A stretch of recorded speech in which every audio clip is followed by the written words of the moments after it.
오늘의 말씀은 출애굽기 10장 21절부터 29절까지 말씀입니다. 여호와께서 모세에게 이르시되 하늘을 향하여 내 손을 내밀어 애굽 땅 위에 흑암이 있게 하라. 곧 더듬을 만한 흑암이리라. 모세가 하늘을 향하여 손을 내밀매 캄캄한 흑암이 3일 동안 애굽 온 땅에 있어서 그 동안은 사람들이 서로 볼 수 없으며 자기 처소에서 일어나는 자가 없으되 온 이스라엘 자손들이 거주하는 곳에는 빛이 있었더라. 바로가 모세를 불러서 이르되 너희는 가서 여호와를 섬기되 너희의 양과 소는 머물러 두고 너희 어린 것들은 너희와 함께 갈지니라.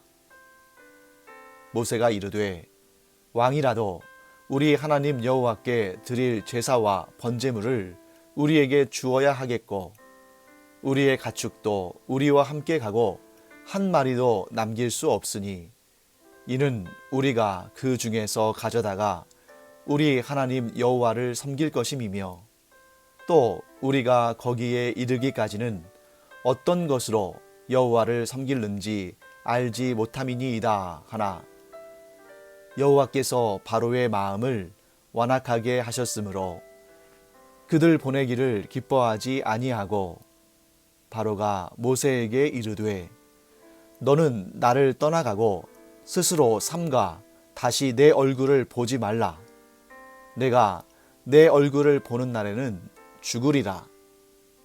모세가 이르되 당신이 말씀하신 대로 내가 다시는 당신의 얼굴을 보지 아니하리이다. 자, 오늘 본문에서는 하나님께서 애굽 왕 바로와 그의 신하들과 애굽 백성들에게 내리신 9번째 재앙이 등장합니다. 흑암의 재앙이죠. 흑암이 3일이나 애굽 온 땅에 임하는 그러한 재앙을 하나님께서 내리셨습니다. 자, 어떤 이들은 이 9번째 재앙이 개기일식, 곧 해가 어두워지는 이런 개기일식의 현상이라고 생각하는, 또 그렇게 해석하는 사람들이 있습니다. 하지만 이 9번째 재앙은 개기일식과는 아무런 관련이 없습니다. 자, 먼저 여러분 잘 아시다시피 이 애굽 사람들은 태양에 관해서는 이 고대 사람들임에도 불구하고 상당한 지식을 가지고 있었습니다.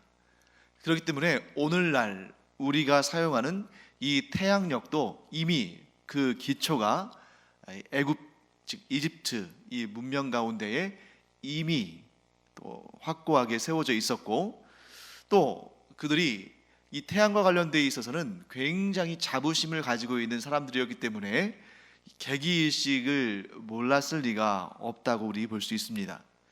또한 이 9번째 재앙은 무려 3일이나 흑암이 계속됐다. 그러니까 낮에도 사람들이 뭘 이렇게 더듬어서 찾아야 할 만큼 이렇게 깜깜한 밤과 같은 어둠이 3일이나 지속됐다는 것을 알 수 있습니다. 여러분, 어떤 개기일식도 이렇게 3일 동안 계속될 수 있는 것은 없죠. 뭐 길어봐야 몇 분, 또는 뭐 아주 처음부터 이제 모든 그런 그림자가 다 걷어지고 태양이 다시 빛을 내기까지 뭐 길어야 몇 시간 혹은 몇 분, 어떤 경우는 짧게 몇 초 만에 끝날 수도 있겠죠. 그렇기 때문에 이 9번째 재앙, 3일이나 흑암이 임한 이 재앙은 개기일식과는 관련이 없다. 그럼 무엇인가?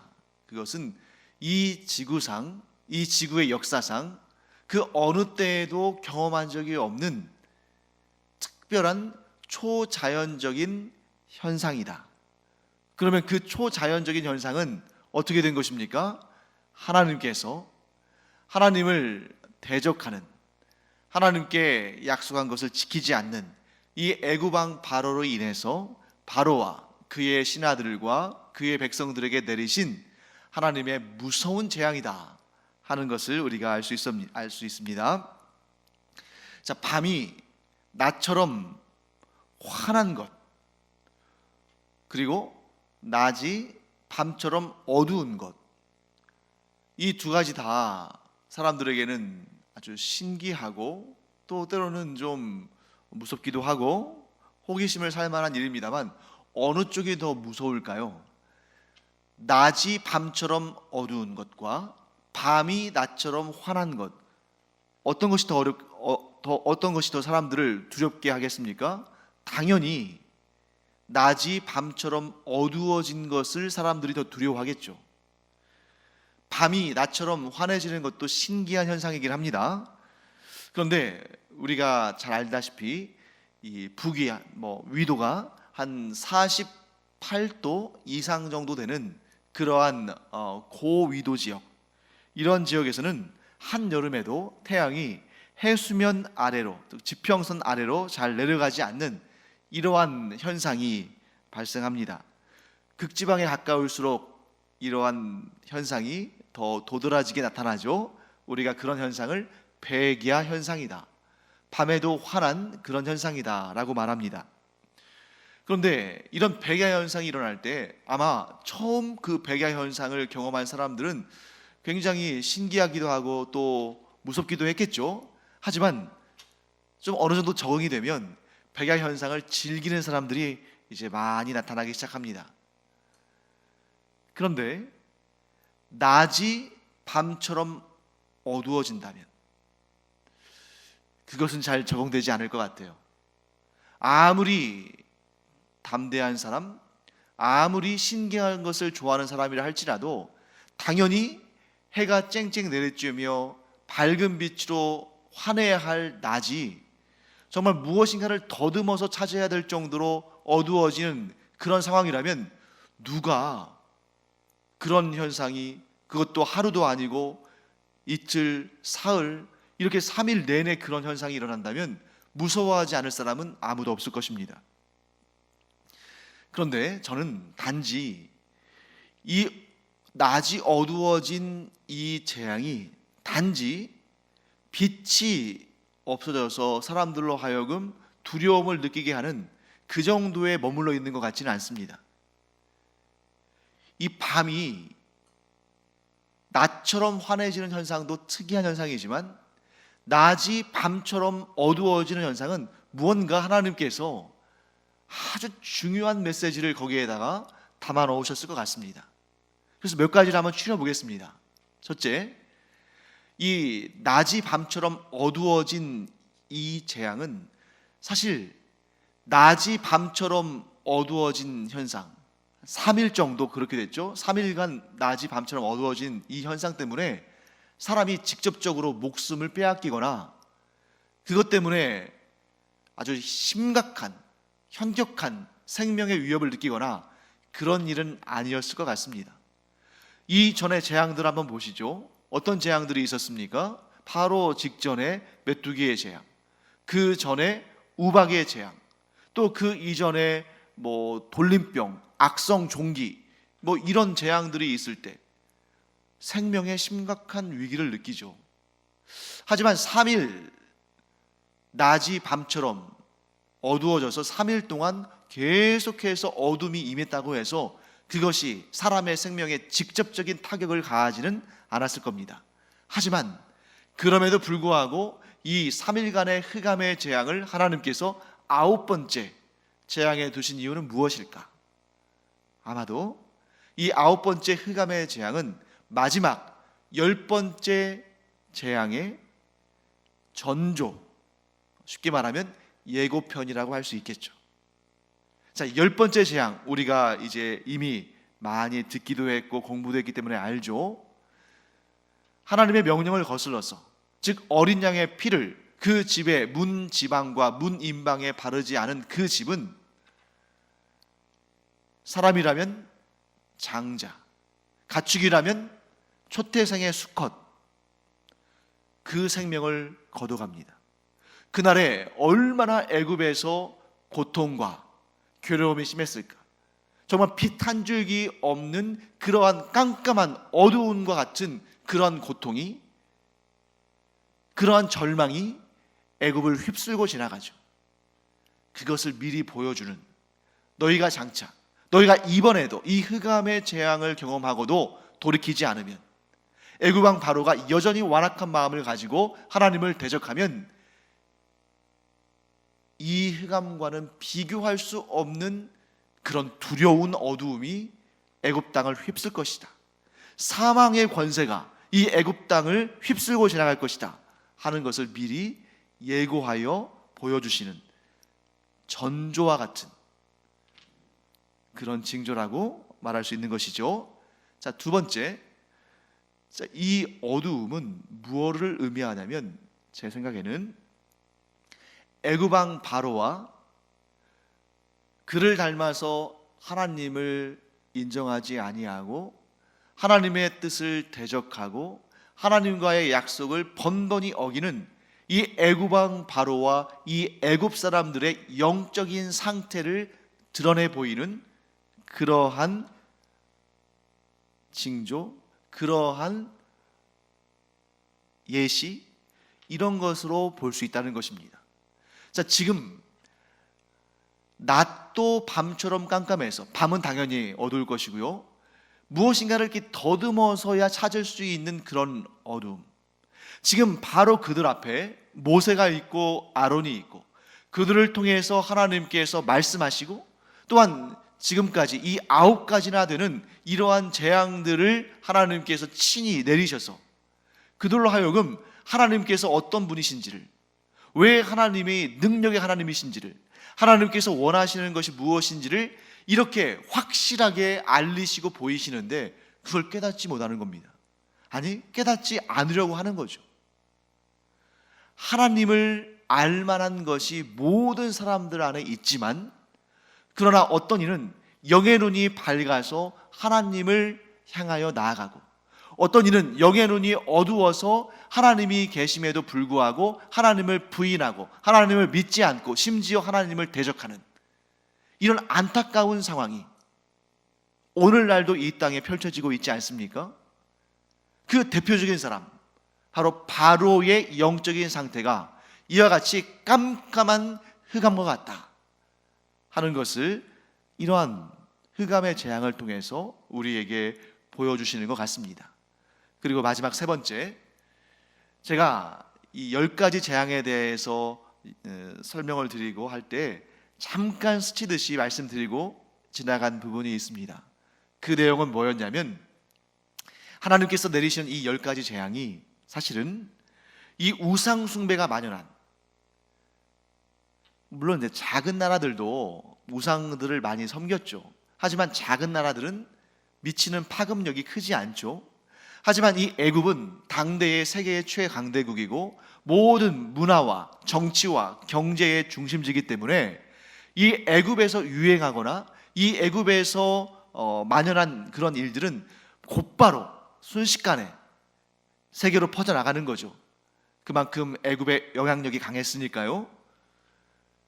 그러니까 하나님께서 애굽을 다스리신다는 것은 애굽을 치심으로 말미암아 그 주변에 애굽과 관련되어 있는, 또 애굽을 바라보는 나라와 민족들이 그 하나님의 손길을, 즉 애굽을 치시는 하나님의 손길을 보면서 하나님께서 참신이시구나, 오직 하나님만이 진정한 신이시구나 하는 것을 깨달아 알도록 하나님께서 애굽의 그 우상신들을 하나씩 하나씩 물리치시는, 그들을 징벌하시는, 그들을 파하시는 그러한 과정들이다 라는 그러한 해석이 있는데 상당히 일리 있다고 말씀을 드렸죠.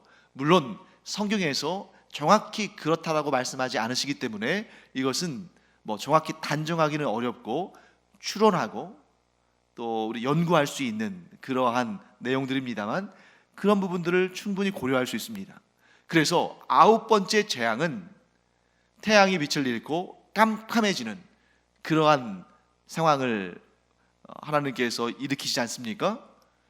자, 이집트 하면 태양의 나라, 또 이집트의 최고신 태양신 라, 혹은 어떤 경우에는 레라고도 말합니다. 그래서 태양신 라 혹은 태양신 레, 즉 태양을 숭상하는, 태양을 섬기는 그들의 우상 숭배 중에 중심이 태양인 그런 곳인데, 그 태양이 빛을 잃고 3일 동안이나 흑암이 애굽 사람들의 땅에 임했다는 것은 하나님께서 애굽의 우상신들 가운데에 으뜸인 그 태양신을 하나님께서 징벌하셨다, 하나님께서 꺾으셨다, 하나님께서 벌을 내리셨다 하는 것을 보여주시고 드러내신 것이다 라고 이렇게 해석할 수 있습니다. 물론 이제 10번째 그 재앙도 거기에 이런 해석들이 있는데, 그것은 이제 10번째 재앙이 이루어질 때 말씀을 드리도록 하겠습니다. 자, 이와 같이 하나님께서는 완악한 애굽왕 바로를 꺾으시고, 또한 그가 섬기는, 또한 이 애굽 사람들이 섬기는 애굽의 신들을 꺾으시며 점점 이제 종착점을 향해 나아가십니다. 그 가운데 하나님께서 지금 영적으로 어두워져 있는 바로와 애굽 사람들에게 이 재앙을 통해서 스스로를 돌아볼 수 있는 마지막 기회를 주셨지만, 그 마지막 기회를 살리지 못하는 안타까운 모습들을 보게 되는 거죠. 누가복음 8장 18절에서 예수님께서는 이렇게 말씀하셨습니다. 그러므로 너희가 어떻게 들을까 스스로 삼가라. 누구든지 있는 자는 받겠고 없는 자는 그 있는 줄로 아는 것까지도 빼앗기리라 하시니라. 자, 이 말씀은 무엇과 관련이 있냐면, 자, 언뜻 들으면 참 왜 예수님께서 이런 말씀하셨을까 참 이해가 안 된다 할 수 있죠. 자, 예수님께서는 사랑과 자비와 긍휼이 풍성하신 분이기 때문에 없는 자를 불쌍히 여기시고 그들에게 은혜를 베푸시고 그들을 돌아보아 주시고 그들을 불쌍히 여기시는 분 아닙니까? 그런데 왜 있는 자는 더 받고 없는 자는 있는 줄로 아는 것까지도 빼앗긴다? 자, 이 말씀은 경제적인 부유함과 가난함을 말씀하시는 것이 아니죠. 이것은 하나님을 향한 열심, 하나님을 향한 열정, 그리고 하나님을 찾는 영적인 눈, 하나님의 말씀을 듣는 영적인 귀를 가리키는 것입니다. 즉, 하나님을 찾기를 원하는 자는 찾을 것이고, 하나님을 찾기를 원치 않는 자는 하나님께서 그에게 주신 모든 것을 빼앗아 버리신다. 열심을 품은 자, 영적인 눈을 가지고 있는 자, 영적인 귀를 가지고 있는 자는 더욱더 깊이, 더욱더 풍성하게, 더욱더 온전하게 하나님을 알아가고 하나님께서 주시는 은혜들을 누리며 사는데, 이런 들을 귀가 없고 보는 눈이 없으며 하나님을 찾는 마음도 없는 자들, 이 바로와 같은 사람이죠. 이들은 하나님께서 그들의 이 땅에서 살아가도록 하나님께서 주신 그런 것도 빼앗아 가실 뿐만 아니라 스스로는 잘난 줄 알죠. 스스로는 지혜로운 줄로 알고, 스스로는 참신을 섬기는 줄로 알고, 스스로는 바른 길로 가고 있다고 생각하지만, 자기 자신이 옳다고 생각하지만 그 모든 것을 하나님께서 빼앗아 버리심으로 결국 아무것도 아닌 존재라는 것이 드러나게 하신다는 것입니다. 사랑하는 성도 여러분, 이 흑암의 재앙이 애굽 왕 바로가 비록 그가 세계의 최강대국의 최고의 권력자지만 그가 영적으로는 얼마나 아둔한 사람인가, 얼마나 어두운 사람인가. 그래서 그가 하나님께로부터 받은 그 많은 좋은 것들을 다 빼앗겨 버리고 결국에는 아무것도 없는 상태로 영원한 멸망의 심판에 이르게 되는 그런 안타까운 사람이 되는 것을 우리가 다 두 눈으로 또 이 역사를 통해서 보고 듣게 되는 것입니다. 사랑하는 성도 여러분, 이렇게 지금 하나님을 찬양하며 하나님께 예배를 드리기 위해서 이 시간 비록 온라인 공간이지만 우리의 몸과 마음과 정성과 힘을 다하여서 예배하는 우리는 참 복된 자다. 왜 그렇습니까? 하나님을 찾는 열심이 있는 자들은 그 열심과는 비교할 수 없는 더 큰 열심으로 하나님께서 우리를 찾으시고, 우리가 하나님을 높여드리는 그 마음은 그 마음과는 비교할 수 없을 만큼 크고 넓으신 은혜로 하나님께서 우리를 또한 높여주시고, 우리가 하나님의 말씀을 사모할수록 하나님께서는 우리의 말에 귀를 기울여 주시고, 우리가 하나님을 배웁기를 간절히 바라고 소원할수록 하나님의 눈은 항상 우리에게 머물러 계시는 줄 믿습니다.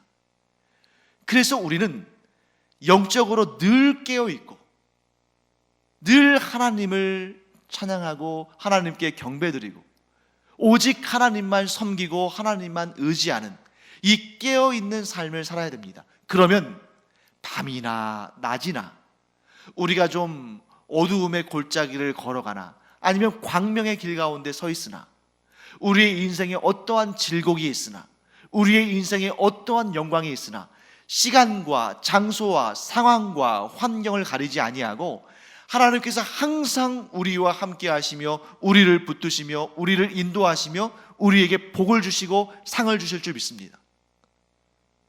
그러나 영적으로 어두워서 하나님을 찾지도 아니하고 당연히 하나님께 경배드리지도 않고 하나님께 예배드리지도 않고 그저 자기 자신이 자신의 인생의 주인인 줄로 알고 하나님을 부인하고 하나님의 말씀에 순종하지 아니하고 하나님을 대적하고 이런 영적으로 어두운 삶을 사는 사람은 결국에는 모든 것을 빼앗기고 바깥 어두운 데에 쫓겨나서 천국에 들어가지도 못하고 지옥에서 영원토록 슬피 울며 이를 가는 그러한 안타까운 일이 발생한다 하는 것을 우리는 이 9번째 재앙을 통해서 알아가는 것입니다. 자, 이렇게 사흘간이나 애굽 온 땅에 극심한 흑암이 임했을 때에, 그러나 이스라엘 사람들, 곧 하나님의 백성들, 빛의 자녀들인 하나님의 백성들이 사는 곳에는 흑암이 임하지 않았습니다. 그곳에는 빛이 있었습니다. 누가 승자입니까? 겉으로 볼 때는 애굽 사람들이 잘 먹고 잘 살고 좋은 옷을 입고 좋은 것을 즐기고 살아가니까 그들이 승자고, 그들에게 학대를 당하고 정말 고생하며 살아가고 그런 과중한 일 때문에 정말 골병들여서 살아갈 수밖에 없는 이 이스라엘 사람들, 애굽 사람들 보기에는 패자들이죠. 하지만 그들에게는 무엇이 있어요? 빛이 있습니다. 누가 승자입니까? 지금 현재 아무리 좋은 것을 먹고 누리고 살아도 미래에 대한 빛이 없으면, 즉 미래에 대한 소망이 없으면 그의 인생은 복된 인생이 아닙니다. 하지만 지금 현재 아무리 힘들고 가난하고 고통 가운데 있고 질병 가운데 있고 실패하고 낙심하고 한다 할지라도 빛이 그 사람의 인생을 비추기 시작하면, 하나님의 빛이 그 인생 가운데 임하기 시작하면 그 인생에는 소망이 있고 반드시 지금보다 더 잘되고 더 나아집니다. 어둠이 임한 인생은 지금 잘 살아도 결국에는 꼬꾸라질 수밖에 없는데, 빛이 임한 인생은 지금 어려워도 반드시 복되고 잘되고 형통하게 될 줄 믿습니다. 누가 승자입니까? 바로 빛을 소유한 자가 승자입니다. 누가 승자입니까? 빛이신 하나님께서 그 인생을 비추어 주시는 그런 인생, 빛이신 하나님께서 그 인생을 밝히 비추어 주시는 그런 인생이야말로 복된 인생이요, 점점 더 좋아지는 인생이요, 승리하는 인생이요, 영광스러운 인생인 줄 믿습니다. 사랑하는 성도 여러분, 우리가 그러한 빛의 자녀들로서 지금 현재의 상황은 어떠할지 모르지만, 그러나 주님께서 나와 함께 하신다는 그 믿음으로 말미암아 하나님의 빛을 받음으로 말미암아 우리의 삶 가운데에 소망이 차고 넘침으로 날마다 우리의 입에서 감사와 찬송과 기쁨이 차고 넘치기를 축원합니다. 이제 모세가 바로에게 불려갔습니다. 바로가 말하죠. 너희들 이제 가서 너희의 하나님 여호와 섬겨라, 제사 드려라. 그런데 지난번에 너희가 요청한 것처럼 너희의 어린 자녀들을 내가 내주겠다. 하지만 너희들의 가축들은 두고 가라. 모세는 그 이야기를 들으면서 바로의 그 음흉한 생각을 이미 알고 있죠. 하나님께서 이미 다 알려주셨습니다. 바로가 뜻하는 것은 무엇입니까? 끝까지 하나님과 협상해서 뭐라도 하나 더 얻어내려고 하는 것입니다. 하나님은 결코 사람에 의해서 이리저리 흔들리시는 분이 아닙니다. 결코 사람과 타협하는 분이 아니시고 악과 정욕과 탐욕과 타협하시는 분이 아니십니다. 하나님께서는 분명히 말씀하셨죠. 이스라엘의 모든 사람들, 남녀노소를 구분하지 아니하고 모든 사람들과 그들의 가축들, 또 심지어 애굽 사람들이 내어준 은금 패물까지도 받아서 애굽을 나올 것이라고 하나님께서 분명히 말씀하셨습니다. 그렇기 때문에 모세는 안 된다고 거절합니다. 자, 모세가 이렇게 말합니다. 당신이 왕이라도, 당신이 애굽의 왕이라 할지라도 우리에게 너희가 이 가축들도, 그러니까 지금 바로에게 속한 바로의 소유인 그 가축들마저도 너희가 이걸 가져가서 하나님께 경배하고 제사를 드려라 할 정도는 돼야 되는데 지금 뭐라고 하셨습니까? 우리의 가축들은 두고 가라고요? 그럴 수 없습니다. 왜냐하면 우리는 거기에 이르기까지, 거기가 어디겠어요? 하나님께 경배드리고 하나님께 제사드리는 그곳에 이르기까지는 우리가 무엇을 드려야 할지 알지 못합니다. 그렇기 때문에 우리가 모든 가축을 데리고 가서 거기에서 하나님께서 원하시는 것, 하나님께서 택하신 것, 그것을 하나님께 드려야 합니다 하고 모세가 바로에게 얘기합니다. 저는 이 모세의 말을 통해서 아주 중요한 인사이트가 우리에게 전해진다고 생각합니다. 우리가 하나님의 부르심을 받기까지, 우리가 하나님께서 우리를 사용하시는 하나님의 그 부르심을 받기까지 내가 무엇을 하나님께 드려야 할지 잘 알지 못합니다.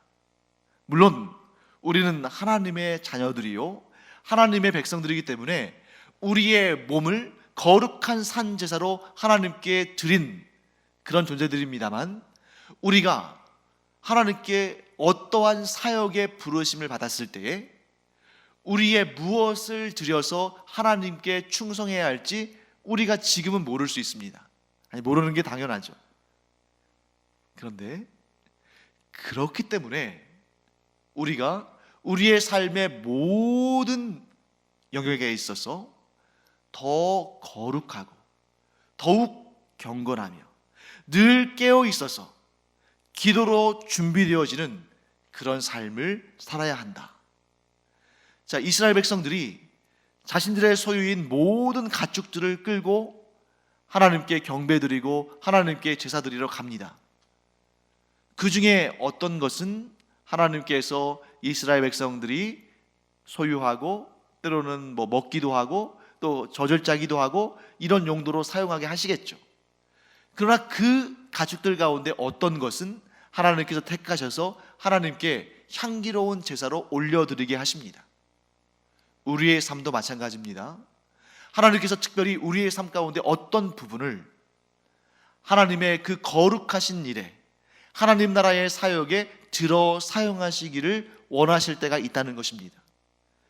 그런데 그때 하나님께서 우리에게 그것을 요구하시는데 우리가 준비되어 있지 않다면, 혹은 그 부분에 있어서 거룩하지 않다면 얼마나 안타까운 일입니까? 하나님께서는 우리를 들어 사용하셔서 하나님의 놀라운 역사를 일으키기를 원하시는데, 그렇게 부름받고 그렇게 쓰임받는다는 것이 얼마나 영광스러운 일인데, 그런데 주님께 부름받았을 때에 주님께서 우리 안에 있는 무엇인가를 들어 사용하시기로 결정하시고 우리를 부르셨을 때 우리가 준비되어 있지 않다면, 하나님께서 원하시는 그 부분이 깨끗하지 않다면, 거룩하지 않다면 얼마나 부끄럽고 얼마나 수치스러우며 얼마나 안타까운 일인가. 사랑하는 성도 여러분, 하나님께서 우리의 어떤 부분을 들어 사용하실지 거기에 이르기까지, 그날이 이르기까지 우리는 다 알 수 없습니다. 그러므로 항상 깨어 있어서, 항상 깨끗하고 정결하게, 항상 거룩하고 은혜롭게 준비되어 있는 우리가 되기를 간절히 축원합니다.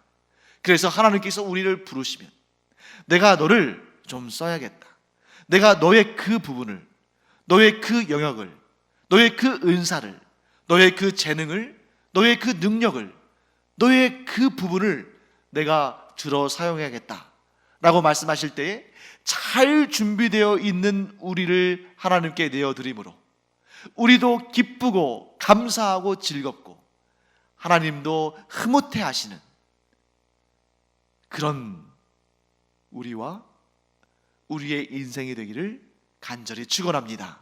기도하겠습니다. 하나님, 하나님의 때에 하나님께서 저희를 불러주시고 또한 하나님께서 저희를 들어 사용하실 텐데, 분명히 그날이 올 텐데 저희가 준비되어 있지 않다면 너무나 부끄럽고 안타까울 것입니다.